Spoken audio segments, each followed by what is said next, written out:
நடப்பு கால அரசியல் குறித்து பேசுவதற்காக நாம் தமிழர் கட்சியினுடைய மாநில ஒருங்கிணைப்பாளர் நர்மதா தேவி அவர்கள்கிட்ட வந்திருக்கிறோம். நடப்பு கால அரசியல் குறித்து அவங்க கிட்ட பேசி தெரிஞ்சுக்கலாம். வணக்கம். வணக்கம். தமிழ்நாட்டினுடைய நிதிநிலை அறிக்கை அண்மையில் தாக்கல் செய்யப்பட்டது. அதில் தாவேக்காவினுடைய மேனிஃபெஸ்டோவில் குறிப்பிடப்பட்ட ஒரு திட்டம் அறிவிக்கப்பட்டு இருக்கு. அண்ணனுடைய சீர் அப்படின்ட்டு 8 கிராம் தங்க நாணயம் கொடுக்குறாங்க. அதே போல் ஒரு பட்டுப்புடவையும் கொடுப்பதாக அறிவித்திருக்கிறாங்க. ஏற்கனவே அரசு மருத்துவமனைகளில் பிறக்கக்கூடிய குழந்தைகளுக்கு 1 கிராம் தங்க மோதிரம் அறிவிக்கப்படும். அது தாய்மாமன் சீர் அப்படின்னு சொன்னாங்க. இந்த 2 திட்டங்கள் பெண்கள் சார்ந்து அறிவிக்கப்பட்டிருப்பதால் உங்ககிட்ட கேட்கணும் அப்படின்னு நினைக்கிறேன். இந்த 2 திட்டங்களை பற்றி நீங்கள் என்ன நினைக்கிறீங்க, அதை பற்றி சொல்லுங்கள். இந்த திட்டங்கள் அவர் தேர்தல் மேனிஃபெஸ்டோவில் போடும்போதே நாங்கள் சொன்னோம். இது பெண்களை ஒரு நவீன அடிமைத்தனத்தை கொண்டு போகிற ஒரு திட்டங்களாக இருக்கிற மாதிரி அன்றைக்கே நாங்கள் அதை சொன்னோம். நாங்கள் ஏன்னு பார்த்தீங்கன்னா, பெண்கள் பார்த்தீங்கன்னா நீங்கள் இன்றைக்கும் பெரியார் தான் பெண்களை காப்பாற்றினாங்க, அவங்க தான் உரிமை வாங்கி கொடுத்தாங்கன்ற அளவுக்கு இன்னும் பேசிக்கிட்டு தான் இருக்காங்க. இன்னுமே கூட எல்லா பெண்களுக்கும் ஒரு உரிமை வந்துருச்சானா உரிமைலாம் கிடைக்கல. இன்னும் பெண்கள் போராட்டி தான் இருக்காங்க. ஒரு படிக்கிறதுல இருக்கட்டும், படித்த படிப்புக்கான வேலை தேடுதலாக இருக்கட்டும், அந்த வேலையை தாண்டி அதை சம்பாதிச்சு அந்த குடும்பத்தை அடுத்த லெவலில் கொண்டு போகிறதா இருக்கட்டும், எல்லாத்துலேயுமே இன்னுமே பெண்கள் போராட்டி தான் இருக்காங்க. இன்னும் அந்த போராட்டமே எளிமையாக்கப்படலை. இப்போது எங்கள் அம்மா கஷ்டப்பட்டாங்க, ஒரு கூலி வேலைக்கு போனாங்க. அவங்களால ஒரு 4 பிள்ளைங்களை கஷ்டப்பட்டு படிக்க வைக்க முடிஞ்சது. இப்போ நாங்கள் அதே லெவலில் நாங்களும் இருக்கோம். நாங்கள் படிச்சிட்டோம், ஆனாலும் வேலையில் போட்டிகள் இருக்குது. வேலைகள் வாய்ப்புகளே முதல்ல இல்லை. பெண்களுக்கு வேலை வாய்ப்புகளில் பார்த்தீங்கன்னா ஒரு 100ல் பார்த்தீங்கன்னா 80% ஆண்கள் இருக்காங்கன்னா அங்கே 20% பெண்கள் இப்போ வேலை பார்த்துட்டு இருக்காங்க. இன்னுமே பெண்களுக்கு சரியான வேலை வாய்ப்பு கிடைக்கிறது கிடையாது. அதுக்கே பெரும் போராட்டமாக நடந்துட்டு இருக்கு. சரி, அதுவும் முடிஞ்சிருச்சு. அடுத்து அவங்க அந்த அப்படியே சம்பாதிக்கிறாங்க வச்சுக்கோங்களேன். 20% பெண்கள் அவங்க குடும்பத்தில் அடுத்த லெவல் கொண்டு போய் அவங்க குழந்தைங்களை படிக்க வைக்க முடியுதான்னு பார்த்தீங்கன்னா அதுலேயும் பெரும் போட்டமாக இருக்குது. அவங்க பிள்ளைகளுக்கான படிப்புகள் கிடைக்கிறது கிடையாது. நிறைய பணம் செலவு பண்ணி தான் படிக்க வேண்டியதாக இருக்குது. இன்னும் பெண்கள் படிக்கிறதுக்கும் வேலைக்கு போகிறதுக்கும் தனக்கு பிடித்த விளையாட்டு துறையில் முன்னாடி வர்றதுக்குமே இன்னும் போராடிட்டு இருக்காங்க. இந்த மாதிரி காலகட்டங்களில் நீங்கள் பெண்களோட சுயமரியாதை காப்பாற்றணும், பெண்களோட உரிமை நிலைநாட்டணும்னாக்கா அவங்களுக்கான வாய்ப்புகள் அதிகப்படுத்தணும். ஒரு பெண்ணு படிக்கிறதுக்கு நிறைய பெண்கள் பள்ளி திறக்கலாம்.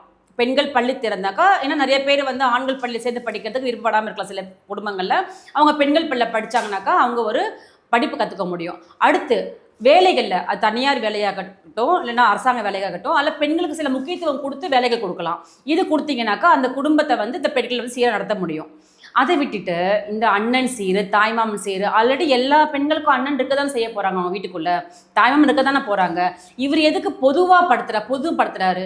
இன்னொன்று அந்த சீர் அப்படிங்கிற பார்த்தீங்கன்னா ஒரு 15-20 வருஷத்துக்கு முன்னாடி பார்த்தீங்கன்னா நிறைய பெண்களுக்கு திருமணம் ஆகலை. திருமணம் ஆகாமலே இறந்த பெண்கள் 1000 பேர் இருக்காங்க.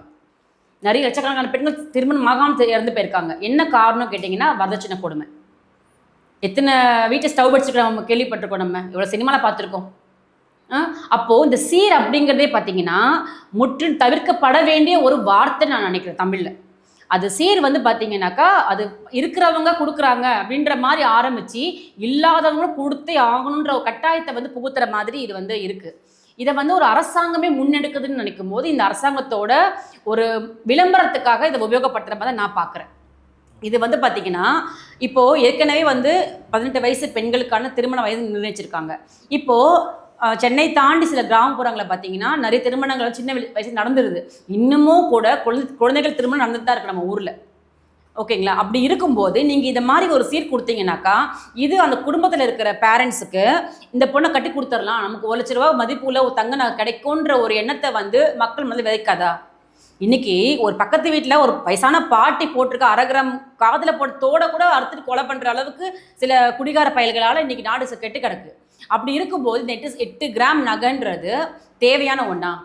8 கிராம் நகை கொடுக்கறது ஒரு பொண்ணுக்கு முக்கியமா? அதை தாண்டி அந்த 8 கிராமை தாண்டி 800 கிராம் அளவு அந்த பொண்ணு சம்பாதிக்கிற அளவுக்கு அந்த பொண்ணுக்கு திறமையை உருவாக்கி அந்த பொண்ணுக்கு படிக்க வாய்ப்பு கொடுத்து வேலைக்கு வாய்ப்பு கொடுத்து அவங்க சுயம் சம்பாதிக்கிறத உருவாக்குறது நல்ல விஷயமா?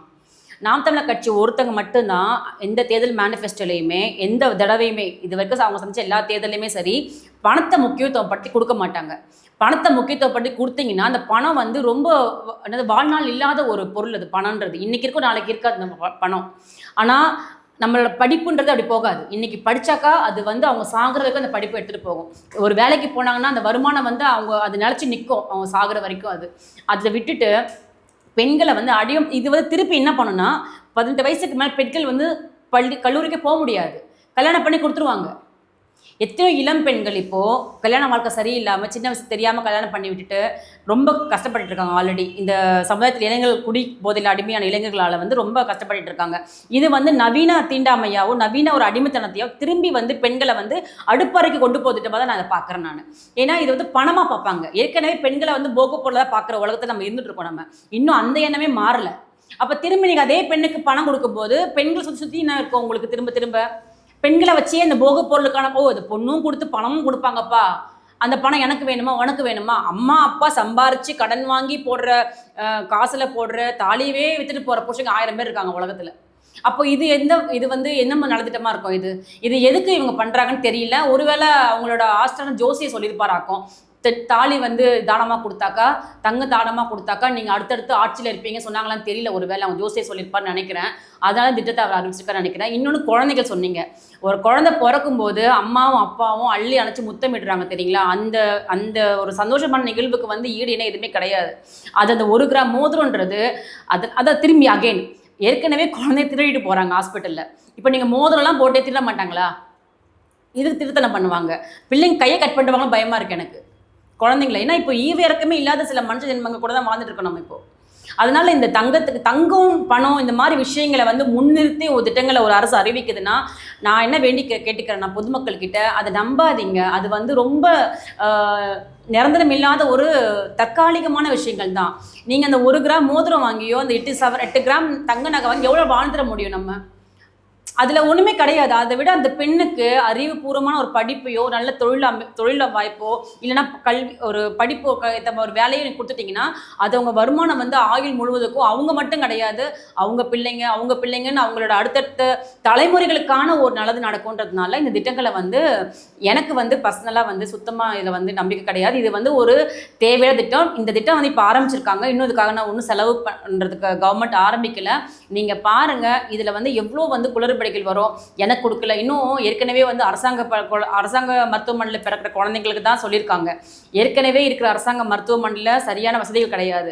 இவங்க எந்த ஒரு அடிப்படை வசதியுமே அரசாங்க மருத்துவமனையில் செய்யாமல் இந்த திட்டங்களை அறிவித்து பொதுமக்களை வந்து தனியார் மருத்துவமனைக்கு போகாமல் அரசு மருத்துவமனைக்கு வர்றதுக்கு வாய்ப்புன்னு சொல்கிறாங்க. அப்படி அவங்களும் வந்தாங்கன்னா எப்படி அந்த மருத்துவமனையில் வந்து கவனிக்க முடியும்? ஏற்கனவே சில உயிரிழப்பு நடந்துட்டு இருக்கு, அங்கே ஒன்று இங்கே நடந்துட்டு இருக்கு, குழந்தை பிறக்கிற ஹாஸ்பிட்டலில் மெயினாக. அப்போது இந்த மாதிரி வந்து ஒரு கூட்டம் போய் குவிஞ்சுதுனாக்கா, ஒரு ஹாஸ்பிட்டல் குவிஞ்சுதுனாக்கா எப்படி வந்து அந்த மருத்துவமனை நிர்வாகம் வந்து இதை எதிர்கொள்வாங்கன்னு தெரியல எனக்கு. இன்னொன்று, இந்த அரசாங்கம் வந்து பொதுமக்களுக்கு பொதுவாக அரசாங்கன்றவங்க வந்து பார்த்திங்கன்னா ஒரு தனி மனிதர்கள் கிடையாது, பொதுவானவங்க தான். இவங்க வந்து பொதுமக்களுக்கான திட்டங்களை எதுவுமே கொண்டு வரல. இது வந்து பார்த்திங்கன்னா கல்யாணம் ஆக வேண்டிய பொண்ணுங்களுக்கான திட்டங்கள் மட்டும்தான். எத்தனை பிள்ளைங்க இருந்திருப்பாங்க? பிறக்கிற குழந்தைங்க தான். ஸோ இன்னும் இந்த உலகத்துக்கே வராதவங்களுக்கு பற்றின திட்டங்கள்லாம் இருக்குது. இப்போ ஆல்ரெடி கஷ்டப்பட்டு இருக்காங்க மக்கள், லட்சம் பேர் கோடி பேர் கஷ்டப்பட்டு இருக்காங்க. அவங்களுக்கு என்ன திட்டம் கொடுத்துருக்காரு இவர்? இந்த திட்டங்களால் அவங்களுக்கு என்ன நடக்க போகுது குடும்பத்தில்? ஒன்றுமே கிடையாது. அதனால வந்து இந்த மாதிரி நாசக திட்டங்கள் எல்லாம் கொடுத்து, அதாவது எப்படின்னா இவங்க மக்களை அடிமையாக வச்சுருக்கணும்னு நினைக்கிறாங்க.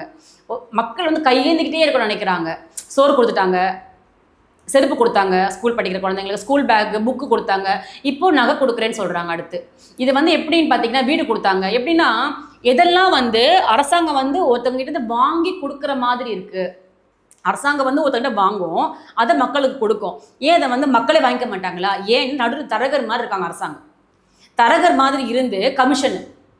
இப்போ இந்த நகைக்கு அது முதல்ல 8 கிராம் சொல்கிறாங்க. அந்த 8 கிராம் தான் கொடுப்பாங்களான்னு சந்தேகமாக இருக்கும். அந்த 8 கிராமுமே பியூரிட்டி இருக்குமான்னு தெரியாது. உனக்கு கொடுக்குறதே ஃப்ரீ. எப்படி இதை பஸ்ஸுக்கு சொன்னாங்க, ஓசி பஸ் சொன்னாங்க இல்லைங்களா? அது மாதிரி உனக்கு கொடுக்குறதே ஃப்ரீ, இல்லை டெஸ்ட் பண்ணி பார்ப்பியா நம்மளை கேள்வி கேட்பாங்க. அது வந்து உமா கோல்டு மாதிரி கவரி நகை கூட கொடுக்கறதுக்கு வாய்ப்புகள் இருக்குது. அதை கொடுத்து கூட மக்களை ஏமாற்ற வாய்ப்புகள் இருக்குது. இது வந்து இந்த திட்டங்கள் வந்து பார்த்திங்கன்னா என்னை பொறுத்தவரைக்கும் கவர்ச்சி திட்டம். இந்த கவர்ச்சி திட்டம் எதுக்குனாக்கா அடுத்து விஜயின்ற ஒரு பிம்பத்தை வந்து தமிழ்நாட்டை கட்டமைக்கிறதுக்காக ஒரு ஏற்பாடாக தான் நான் பார்க்குறேன். இதனால் மக்களுக்கு 1% கூட உபயோகம் கிடையாது. இது கண்டிப்பாக பாருங்கள், இன்னொரு அது கொடுக்க ஆரம்பிப்பாங்க இல்லைங்களா, ஒரு 3-6 மாதத்துல உங்களுக்கு தெரிஞ்சிடும். நான் சொன்ன இந்த கம்பெனி கண்டிப்பாக வரும். கவரிங் நகை கொடுப்பாங்க, இல்லை தரமில்லாத ஒரு கோல்டு கொடுப்பாங்க, இல்லை உருக்குனாக்கா வந்து அது 1 கிராம் கூட வராத கோல்டு கொடுப்பாங்க. இல்லை இந்த கோல்டு வேணும்னாக்கா லஞ்சம் இவ்வளோ கேட்குறாங்க அரசு. அது ஏன்னா ஏற்கனவே வந்து ஜெயலலிதா அம்மா இருந்தப்போ வந்து தாலி தங்க திட்டம் கொடுத்தாங்க. அதுலேயுமே வந்துட்டு நானே கேள்விப்பட்டிருக்கேன், ஒரு அந்த திட்டத்துக்கான பொருள் வாங்கணும்னாக்கா அதுக்கு நம்ம சில பணம் கொடுக்க வேண்டியது இருக்குது. நம்ம அது கொடுக்காம எந்த அரசு அதிகாரியுமே வந்து அந்த இது சாங்ஷன் பண்ணது கிடையாது.